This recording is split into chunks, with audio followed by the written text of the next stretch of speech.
INC, as you saw, is the physical manifestation of an opportunity that very few universities and, in fact, even commercial media outlets have. To have 7 broadcast outlets under one roof, housed in a college and so closely integrated with the curriculum, is, to borrow a phrase, since I've got an MBA, so I have to pull out the business school stuff every once in a while, what we'll call a strategic competitive advantage. Like Diane, I knew on my first visit here that I couldn't pass up a chance to come play in this sandbox. And while the INC only existed as an idea on paper at that point, the energy that you see tonight was beginning to build. Now it's coming up 2 years later, and 1 year into the INC proper, we've brought together our TV, radio, and web operations. We've also learned where the bathrooms are. And now we're ready to run. In my vision for the director's position, I outlined three areas: local, engagement, and emerging technology. Local, of course, is a no-brainer for us. We're very fortunate to have some very powerful transmitters that cover 18 counties and more than 20% of the landmass of the state of Florida. And if there's one thing that people know about Florida is we know how to make news. We may not be able to count elections very well, but we know good stories. So here at UF, we're very fortunate to have some excellent students, many of whom you've heard from in the video and have maybe, with hope, met this evening, as well as 8 news managers with an incredible depth of experience in the market. And you've heard some of their names earlier: Tom, Bridget, Mark, Forrest, Donna Green-Townsend, Steve Russell, and Ethan Majock are also round out that team, as well as Jeff Huffman, our chief meteorologist, which I saw someplace. He may be downstairs in the studio right now. Hopefully we're not going to all blow away. And as the news industry changes, the INC, we think, is an incredible petri dish to test new models for local news that can be rolled out not only for university and public media, but also other commercial properties as well. Engagement is the second focus.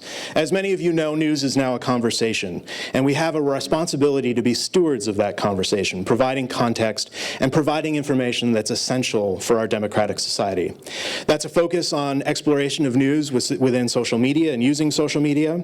There's learning from our audience with metrics and what they like, what they don't like, what they need, what they don't need. There's immersing ourselves in the lifeblood of the community through events and other arenas that we go out to them and bring them into our fold. And there's a way of more fully integrating 2 of the areas of expertise that we have here at the College of Journalism, and that's our colleagues in advertising and public relations. For many years, they are adept and know, and we can learn from them how to measure messages and test messages and effectiveness of messages, and how do we communicate with the audience. Emerging technology is the third pillar, and right now that means mobile. And I'm losing my notes, excuse me. Note cards were a good idea at one point. Not so much. We must be of and on mobile devices, and we must realize that we are in an era of ambient information where much of the knowledge of the ages is available right now in our pockets, and that would be your mobile phone. This is an area that I'm most excited about, and as Diane mentioned earlier, I'm very excited about the R&D hub that we are building or conceptualizing adjacent to the INC. Now, to wrap up, I'm going to borrow something from one man who has helped transform much of what we consider our digital devices, and I have one more thing. So I'm pleased to announce tonight a prototype of a new product from WFT News that we'll be launching out in the next few weeks, a tablet edition, a weekly tablet edition. We're developing this weekly news magazine that can be downloaded on iPad. It will feature original reporting, as well as some of the best of the stories from that week from all of our platforms, and best of the stories in text, photo, audio, and video. And the best part, it was created entirely by students, some of whom are here tonight, and I'd like to ask them to stand and be recognized.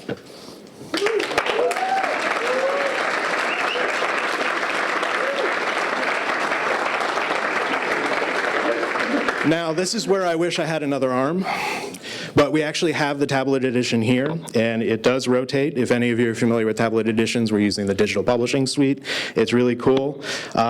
Table of contents, which links to stories. There we go. Donna, you may recognize this. This is the Lake Pueblos story, and we have audio and video in one of these someplace. There's some video. The disease is deadly for citrus trees. So we're really excited about this. This is through, again, is the hard work of the students under the supervision of Steve Johnson and Bridget Grogan and Kay Tappan, and kind of came as kicking around Genesis from Norm Lewis and what we were doing with the editing class.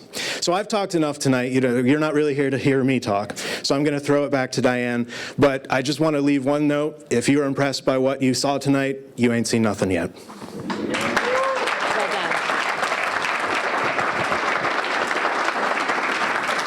Thank you, Matt. The INC could not be in better hands. We are so thrilled that he was ready, willing, and able to take this role. So, last but not least, we are very fortunate tonight to have as our keynote speaker someone who connects the words innovation and news every day of his working life. David Folkenflik is NPR's media correspondent based in New York City. And those of you who are WFT FM listeners, and I assume most of you are, hear him regularly on All Things Considered and Morning Edition. I recently saw him moderate a panel at a convention of news executives in Washington, D.C. His breadth of knowledge and insight into the transformation of media demonstrated why he was the perfect choice for our speaker tonight. I will dispense with his full bio because you have it on the back page of your program, and because I want to leave more time for David and for the questions that he has graciously agreed to take from you. So, ladies and gentlemen, it's my pleasure to introduce to you David Folkenflik.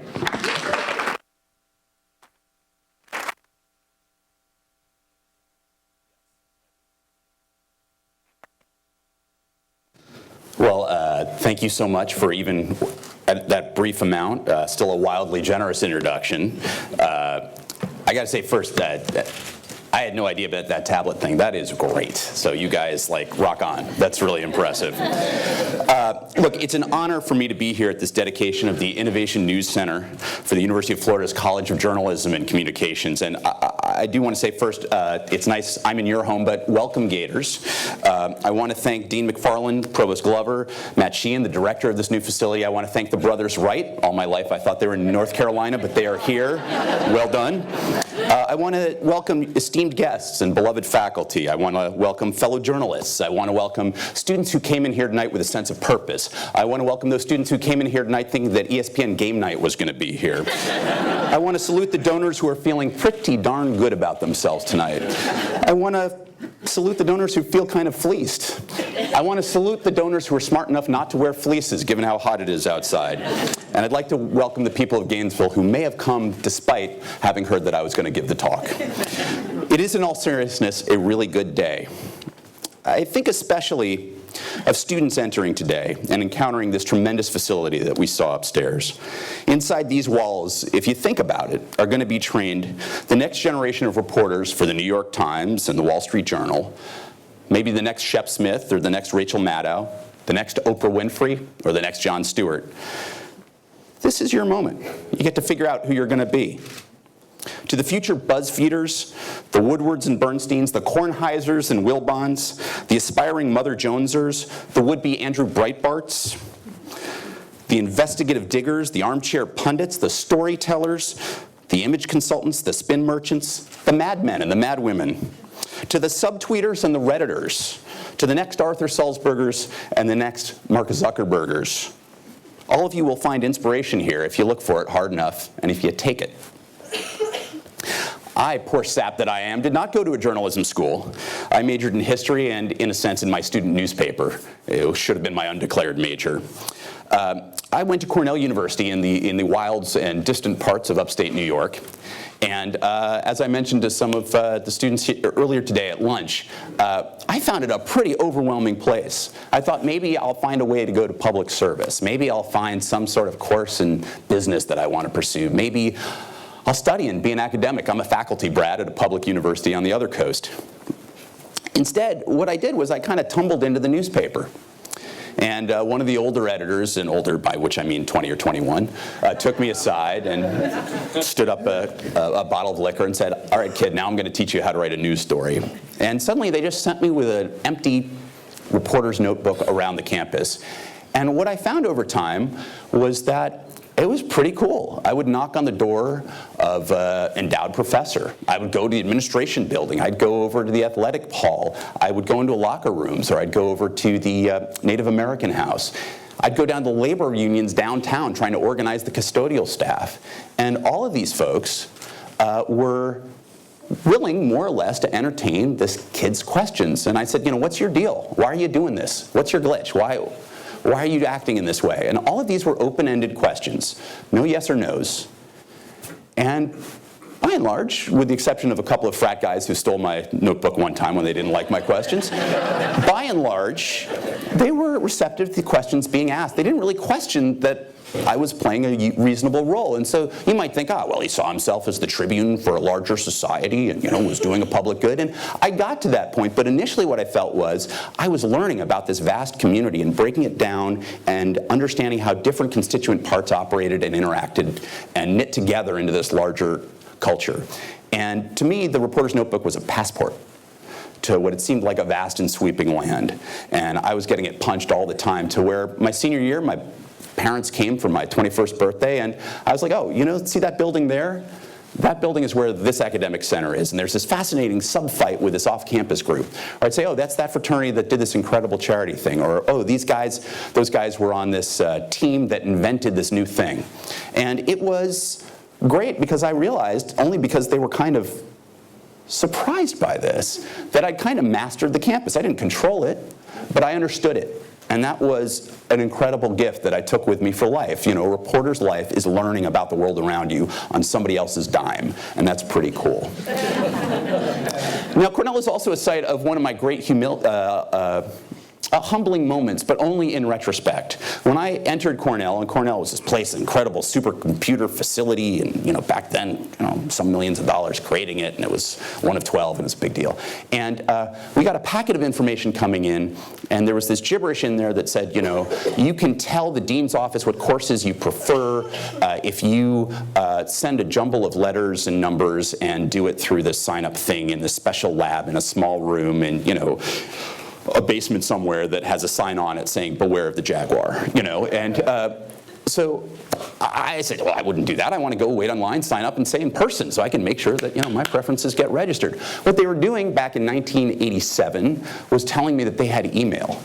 And I just had no idea what email was. It didn't occur to me. I didn't think that this would be a convenient way to correspond with people and save me a 25-minute walk and a 4-hour wait at the dean's office. And I had a friend who was in ROTC who told me senior year, he's like, oh my God, I don't know why you even go to those things, man. I've been signing up all along. And I said, what is this thing? So that was a moment where I thought, maybe listen a little bit more closely. Maybe there are opportunities knocking at me. The present day version of that, which I think is very interesting, is that, on this little iPhone, I now have 3 email streams. I have my work email for NPR. I have my Gmail account, which I've had for many years. I still have an AOL account that I check once every 2 years. So if you're in town on a surprise in New York and you want to get together for coffee, don't email me on that. And the third one is iCloud. The fascinating thing about it is, to me, is that they all stream in the same email account in the way I have it set up, so I don't have to go to 3 different apps and figure out and have different, they're all just flowing into this thing. Well, I have to be careful about that, because what might be appropriate to send to a friend who is a colleague on my NPR account might be in no way appropriate to send on my iCloud account to my uncle or to another friend who doesn't happen to work for the company. And you realize that both appropriateness of tone and of subject, and also the officialness with which you receive information in each of these 3 accounts, although they appear exactly identically on this phone, are quite different. And so I realized that if I was going to do this out of convenience, to have all these email accounts flowing on the same screen, I actually had to work a little bit harder to parse out what I was reading at that precise moment. I want that idea to stick with you a little bit because it has resonance with what's being done here. I think we have to be smart about how we produce the news, and I just want to underscore it. I think we have to be smart about how we consume the news. I worked in another college town. I worked in Durham, North Carolina for my first job. Had no connection with North Carolina, but of the 70 places I applied coming out of college, I was like, I'm an Ivy editor, I'll get a job. Of the 70 places I applied out of college, I got 4 job offers, of which 2 paid more than $1. And 1 paid more than $10,000. And that was the job that I took. It was great. First off, in a college town, the campus defines the community. I mean, it's not the only thing going on. There are a ton of other people and things going on, but it's the largest, single, most powerful institution, except in those instances where you have a state capital as well. If you think of Raleigh, for example, you've got sort of this bifurcated thing where the NC State and the state capital are both power centers. But, I covered, one guy covering Duke, more or less, and I covered, the biggest private employer in that part of the state. I covered, the most important athletic engine, although UNC obviously huge as well. I covered, the engine driving scientific discovery and medical care and treatment, the place that dealt perhaps the most in addressing issues of poverty and public health, as well as the place that exemplified in some ways the most glaring disparities of wealth.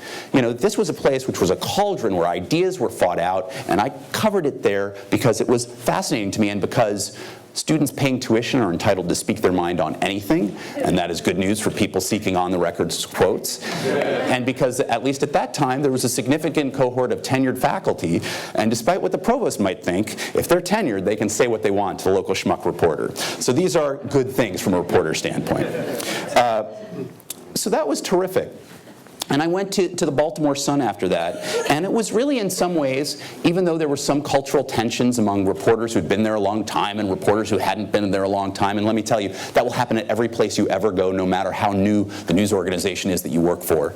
It turned out to be kind of a golden era and a renaissance for the Sun. I came in, I walked in, and I sat next to a guy, still a close friend of mine I saw last night, who spoke Russian into the phone when I walked in. Another guy had been the Mexico bureau chief who had been covering wars in Latin America.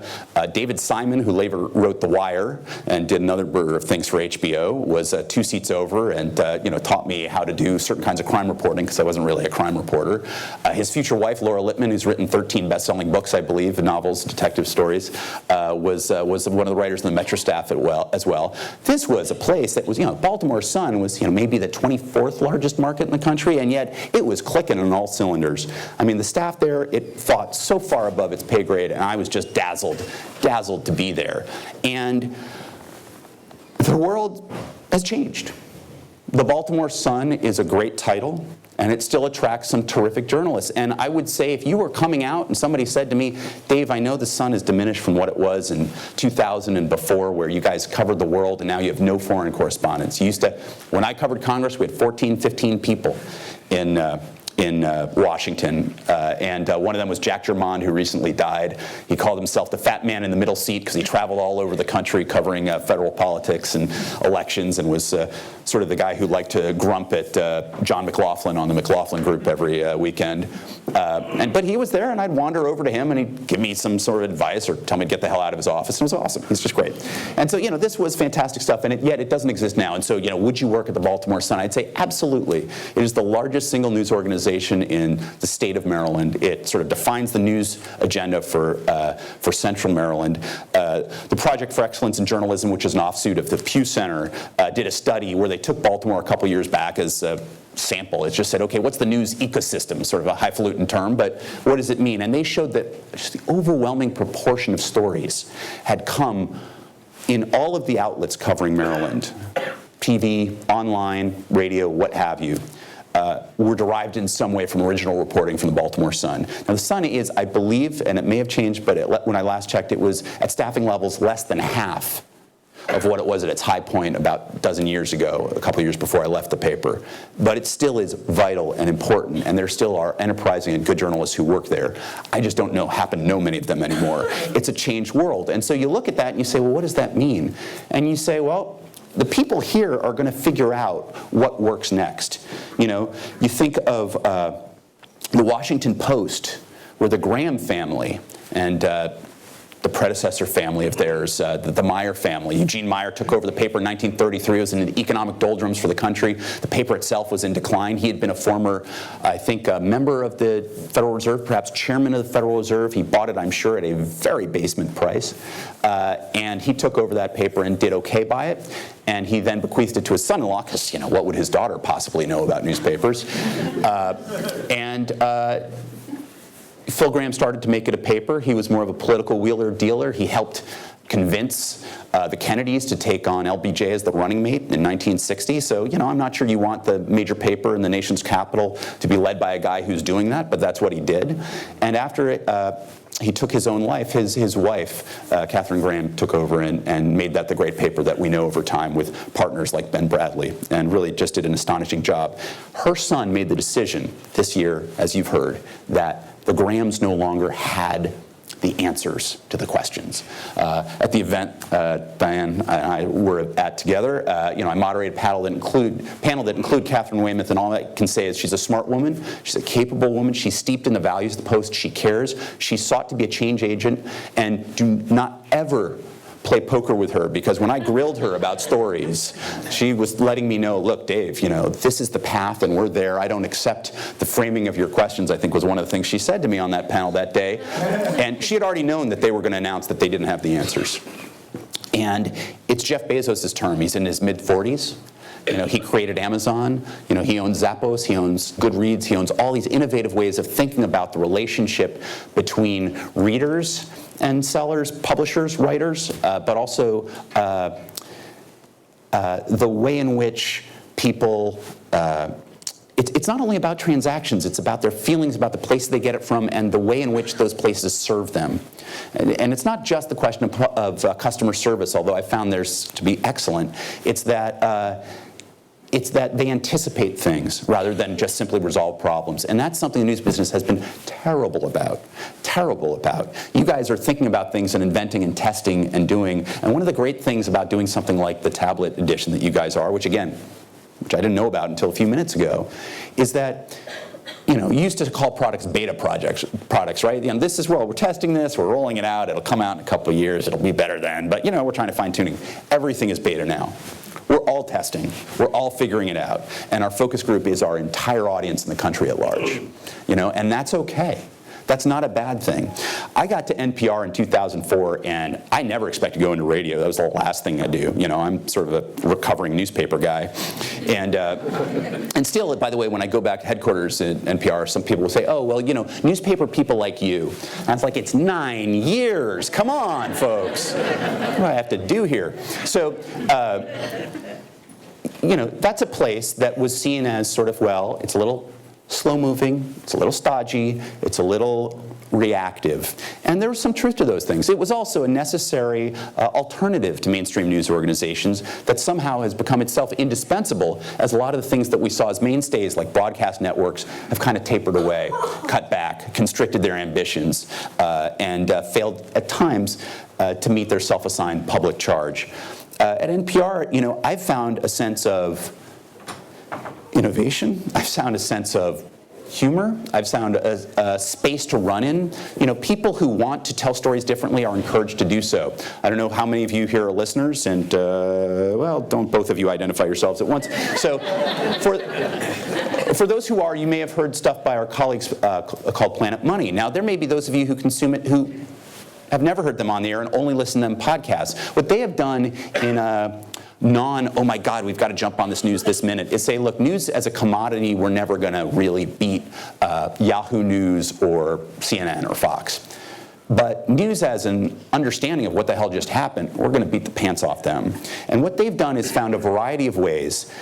At no point did they say we have to tell the story of everything at once.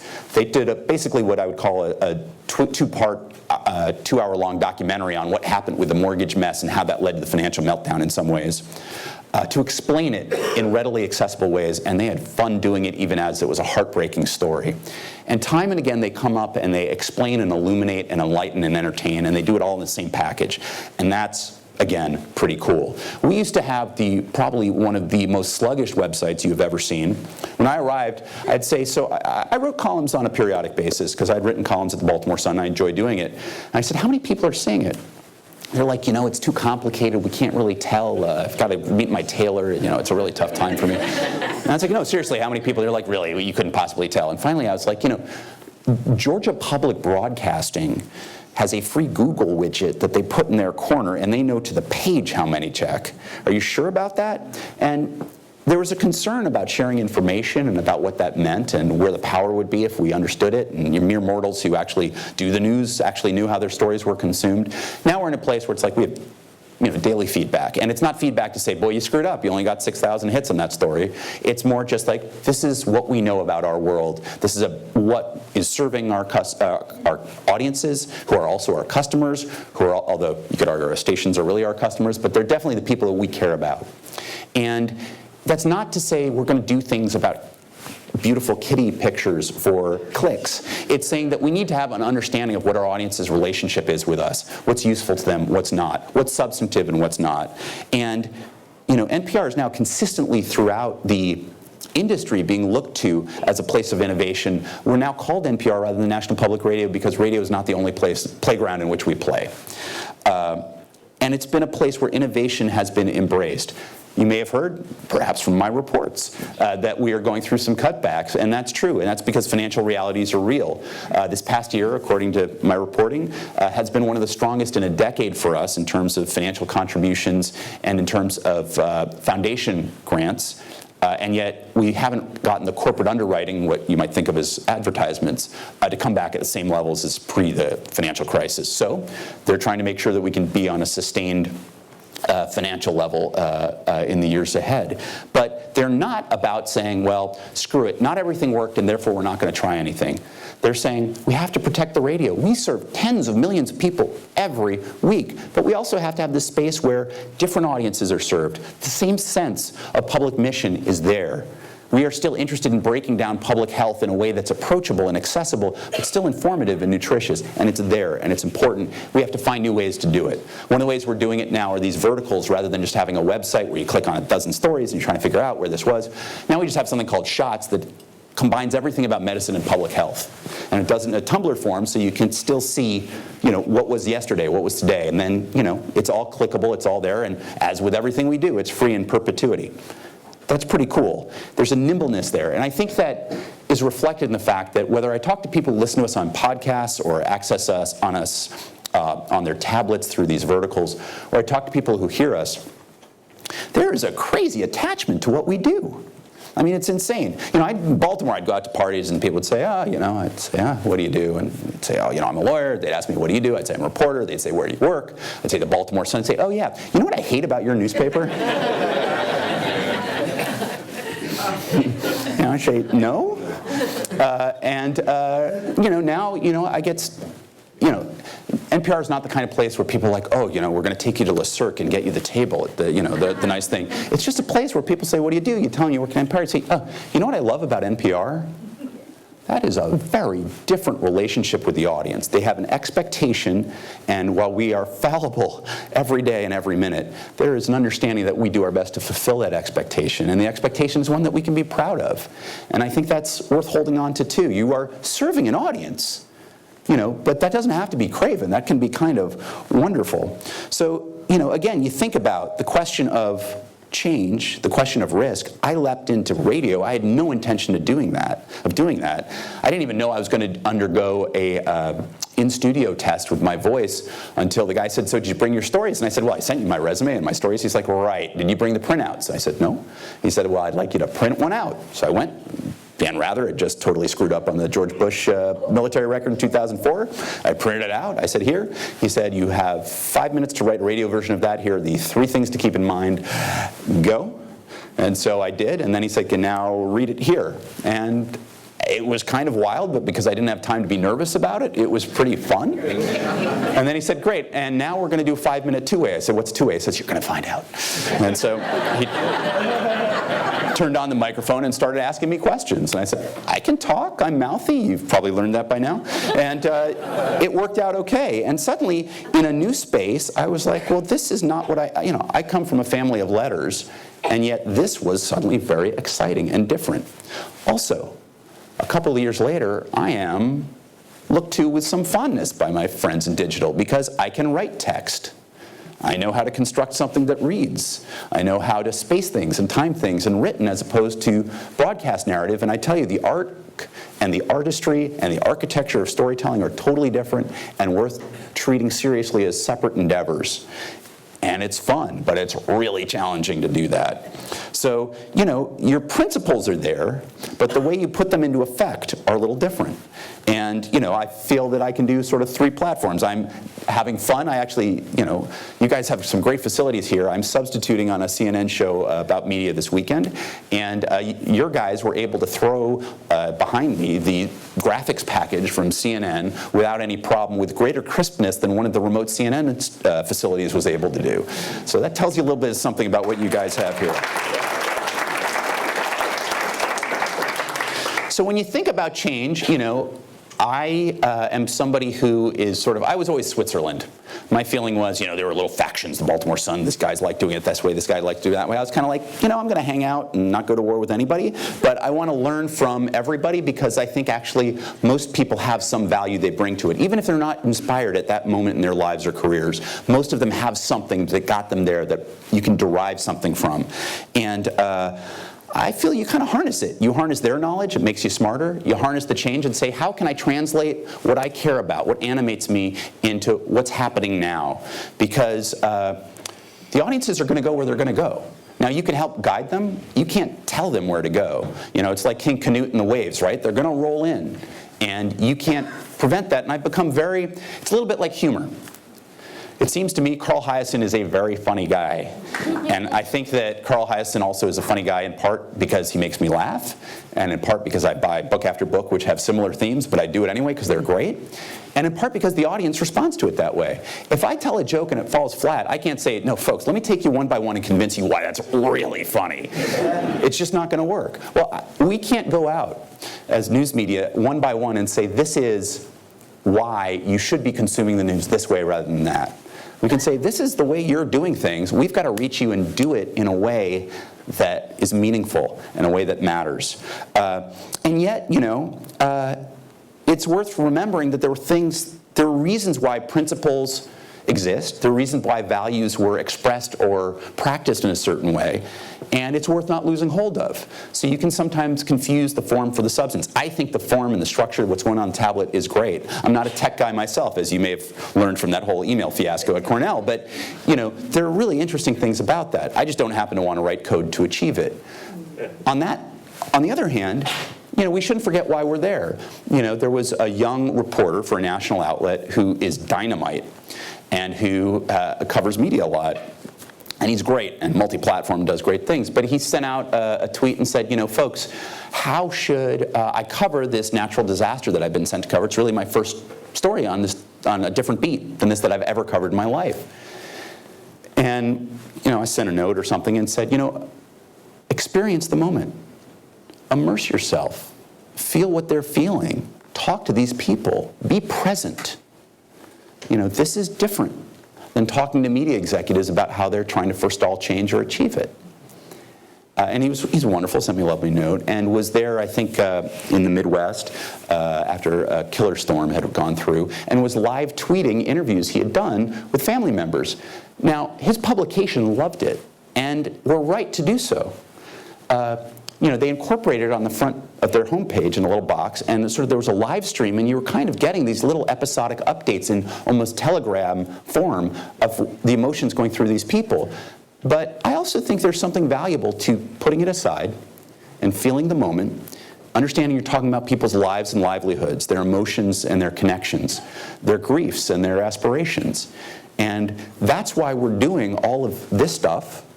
And that's why we do what we're doing. We're trying to reflect people in a way that they recognize, regardless of whether a piece is explanatory, critical, laudatory, whether it's a feature or whether it's a bulletin. You're trying to treat people and capture them honestly. And I think at times we should make sure that we use the technology to achieve our aims rather than just sort of sublimating ourselves to it. So I think there's a knitting together of first principles with new innovations. And I think a place like this is a place that can take together the passion, can take meaning, and take fun, and translate it as the days roll forward for the news business ahead. So with that, I thank you very much for allowing me to drone for a little bit here. And